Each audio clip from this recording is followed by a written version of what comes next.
Présidente de la conférence de Paris sur le changement climatique COP21, Ségolène Royal, ministre française de l'Environnement, de l'Énergie et de la Mer, vient de séjourner en RDC. Reçue par le président de la République Joseph Kabila Kabange, elle a salué l'engagement de la délégation congolaise dans les discussions à la COP21, ainsi que sa participation active aux négociations. L'accès de l'Afrique aux énergies renouvelables, les questions relatives à l'environnement et les résolutions de la COP21 prises en décembre dernier à Paris ont fait l'objet de cette entrevue. Ségolène Royal s'est félicitée de la forte mobilisation de la part des autorités congolaises en ce qui concerne les sujets qui la préoccupent, notamment la création d'emplois, le développement de l'agriculture, des industries et du travail pour les jeunes. J'ai pu avoir un échange avec le président tout à fait passionnant, intéressant.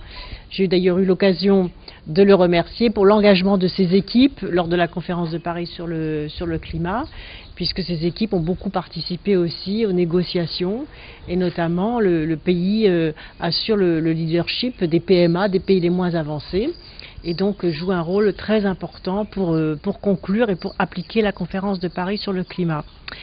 Ma priorité en tant que présidente de la COP, c'est de concrétiser l'engagement qui a été pris lors du sommet des chefs d'État africains avec le président français sur l'accès de l'Afrique aux énergies renouvelables. C'est un défi majeur, c'est le défi de ce siècle. Il y a un potentiel considérable, non seulement en énergie solaire, mais aussi en énergie hydroélectrique, avec le potentiel extraordinaire du fleuve Congo. Et c'est la raison pour laquelle je suis venue voir sur place, sur le terrain, les potentialités et la façon dont on peut inscrire des projets comme ceux-ci dans les priorités de la réalisation de la COP21 qui a prévu bien évidemment un certain nombre de financements. Alors il va falloir, je vais dans beaucoup de pays du continent africain pour repérer précisément les projets, leur faisabilité, leur urgence, pour être capable ensuite, dans le rapport que je ferai en tant que présidente de la COP, de classer ces projets, de les faciliter, de les encourager, de mobiliser les investisseurs pour qu'ils se réalisent le plus rapidement possible.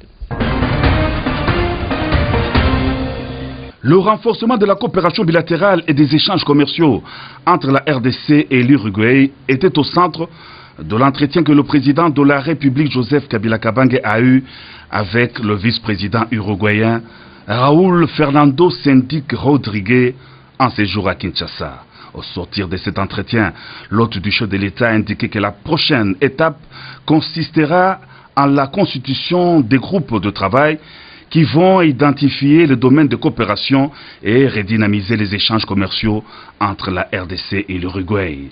Ces pays possèdent un contingent au sein de la mission des Nations Unies pour la stabilisation en RDC, la MONUSCO. Bueno, hablamos fundamentalmente de coopération et de commerce. On a parlé surtout du commerce et de la coopération bilatérale entre nos deux pays. Le vice-président a remercié vivement la gentillesse de Monsieur le Président, de Son Excellence, de le recevoir si longtemps et de parler de ces deux aspects très importants.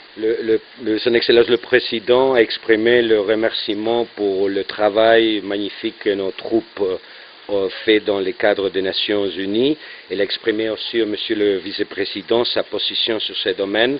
Le Vice-président a comparti cette position. Et le prochain pas, c'est travailler ensemble au niveau bilatéral pour approfondir la coopération et les échanges commerciaux. Comme résultat de cet entretien, le président et le vice-président ont accordé une visite d'un groupe de haut niveau du cercle le plus proche du président pour travailler, identifier deux domaines de coopération et pour améliorer les échanges commerciaux entre nos deux pays. Et nous sommes très fiers de cette visite. L'objectif, c'est qu'au mois de juin, on a déjà plein de travail entre les deux pays dans le domaine des coopérations avec des domaines identifiés et aussi pour promouvoir les échanges commerciaux entre nos deux pays. Malgré la distance géographique et à partir de la présence de notre troupe, on a développé une grande affection pour le peuple, pour le pays et c'est le fruit du travail qu'ont fait les milliards d'Uruguayens qui ont travaillé et participé dans les opérations de paix. Les chefs des institutions de la République, le Sénat, l'Assemblée nationale, le gouvernement, les cours et tribunaux se sont tous retrouvés mercredi 16 mars dernier autour du président de la République pour une réunion interinstitutionnelle qui a eu pour cadre le bureau du chef de l'État du Palais du Peuple. Cette réunion a été élargie au vice-président de la Commission électorale nationale indépendante. La situation économique mondiale actuelle, très préoccupante, qui a des répercussions sur la République démocratique du Congo et des mesures pour y faire face ont notamment fait l'objet de cette rencontre.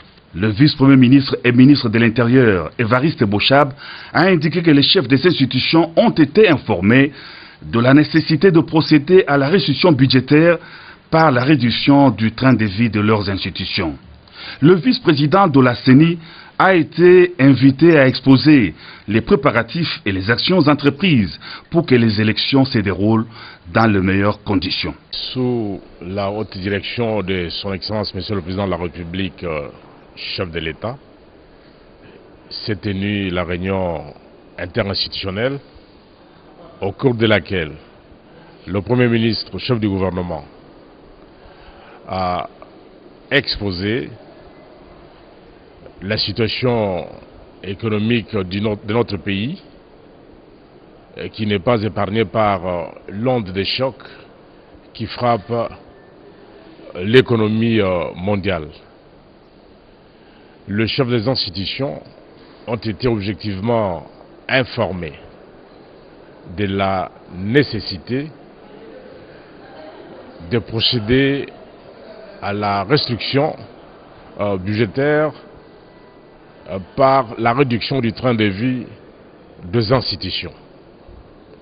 Ensuite, le vice-président de la CENI a été invité à exposer dans les grandes lignes les préparatifs, sinon les actions entreprises pour que les élections se déroulent dans les meilleures conditions possibles.